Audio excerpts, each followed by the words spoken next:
ಯಾಕೆಂದರೆ ಮನುಷ್ಯ ಪ್ರತಿಯೊಂದು ಮನೆಯಲ್ಲೂ ಹುಟ್ಟುತ್ತಾನೆ, ಅದರ ಮನುಷ್ಯತ್ವ ಹುಟ್ಟೋದು ಕೆಲವೇ ಮನೆಗಳಲ್ಲಿ.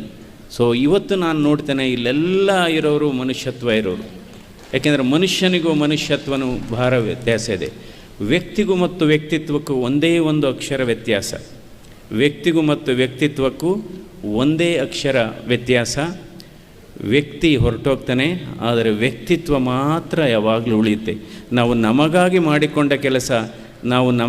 ಮಾಡಿಕೊಂಡ ಕೆಲಸ ನಾವು ಇರೋ ತನಕ ಮಾತ್ರ ಇರುತ್ತೆ. ನಾವು ಬೇರೆಯವ್ರಿಗೋಸ್ಕರ ಮಾಡತಕ್ಕಂಥ ಕೆಲಸ ಯಾವಾಗಲೂ ಇರುತ್ತೆ. ಸೊ ನಿಮ್ಮ ಕೆಲಸ ಅಮರ ಅಂತಲೇ ಹೇಳಬೇಕಾಗುತ್ತೆ. ನಿಮ್ಮ ಕೆಲಸ ಯಾವಾಗಲೂ ಅಮರವಾಗಿರುತ್ತೆ. ಯಾಕೆಂದರೆ ರೋಟ್ರಿ ಅವರಿಗೆ ಒಂದು ತಾಯಿ ಹೃದಯ ಇದೆ, ರೋಟ್ರಿ ಅವರಿಗೆ ಒಂದು ಮಗುವಿನ ಮನಸ್ಸು ಇದೆ ಅಂತಲೇ ಹೇಳಬೇಕಾಗುತ್ತೆ. Shri BGS science and commerce PU college Sringeri.